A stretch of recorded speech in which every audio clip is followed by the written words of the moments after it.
has 19.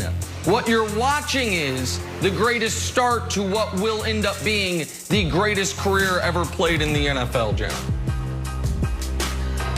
All right, well, Big Ben did not have a great game yesterday against the Cowboys by any stretch at all. Through 3 quarters, he looked awful and banged up. And if I'm being honest, he looked old.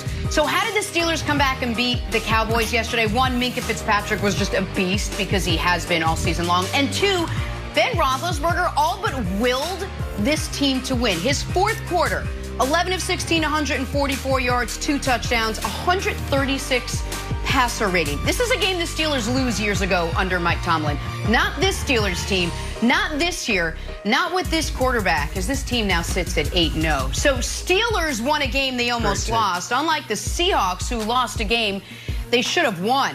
How about Josh Allen out-dueling Russell Wilson? Russ had an interesting day. Threw for 390 yards, 2 touchdowns, also had 4 turnovers.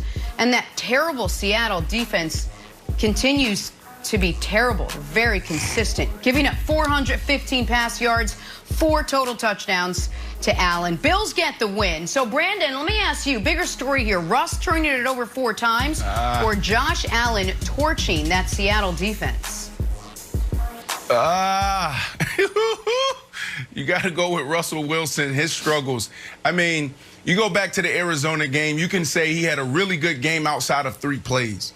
But when you turn the film yesterday, this dude probably had his worst game in the last 2 years. This is my preseason pick as far as MVP. He just opened up the floodgates for everyone else to step up into this conversation.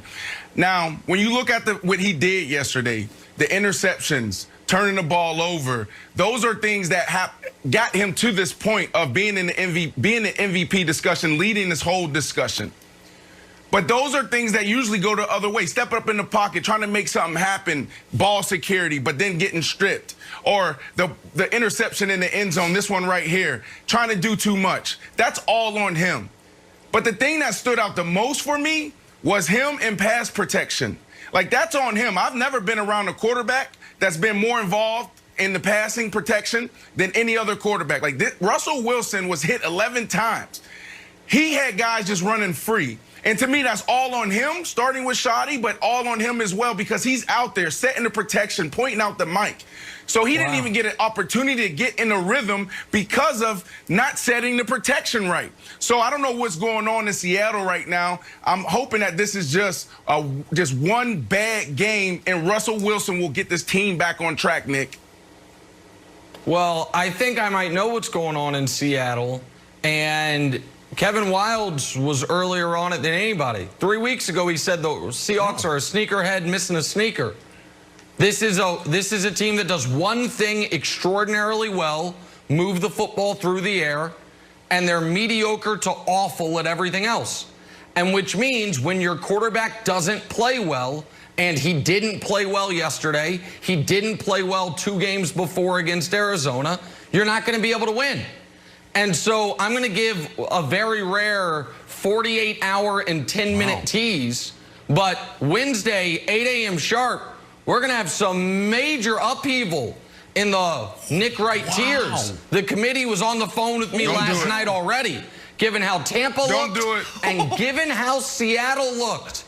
Because Wildes, don't do it. They are trying to duplicate what the 2018 Chiefs tried to do. We have an A-plus passing game, a mediocre running game, and an awful defense. Can you get through a full postseason that way? And I am starting to have my grave concerns over whether or not they actually can. Wildes. Okay, great. I'll make it simpler. The answer is no, you can't. There you go. No grave concerns. Hey, Pete Carroll had a fun quote yesterday. Check this out, guys. He said about the Bills and his game plan. These guys didn't even try to run the football today. What the heck? We didn't expect that to happen. We didn't think they would totally abandon the running game. We had a real nice plan how they were going to run it. We had some amazing worked out. I thought, okay, so some excuses here. So for one, he's got a little bit of a point. They only rushed for 34 yards. So it's like, all right, maybe you got a point. The third thing, Brandon, it's a little bit of a technical snafu here because when you look at worst defensive teams through the air, the Vikings are in third, and it says they gave up 288 yards. The Falcons are in second, and they give up 310 yards. And the Seahawks are in first, but you actually, instead of yardage, it's just a poop emoji. You actually have to click on the poop emoji and then see that they give up 362 yards. So it feels like the Bills saw that, and Pete Carroll didn't realize that, thought it was kind of a sneaky thing, but the Bills took advantage of their porous defense. So it's not Pete Carroll. He went in a little bit confused that teams were going to try to throw the ball on him. Well, I kind of understand this. When I first saw this, I was like, Pete Carroll, what are you talking about? You have the worst defense, the worst pass defense in the NFL, in history of the NFL. Why would you say this? Why would you even game plan this? But the more I thought about it, I said, I kind of get it.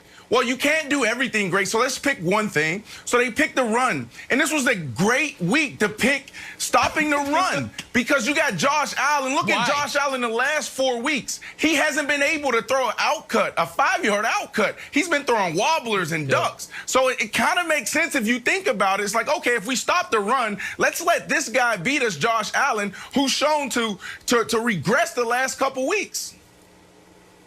And and it turns out the cure-all is the Seahawks defense.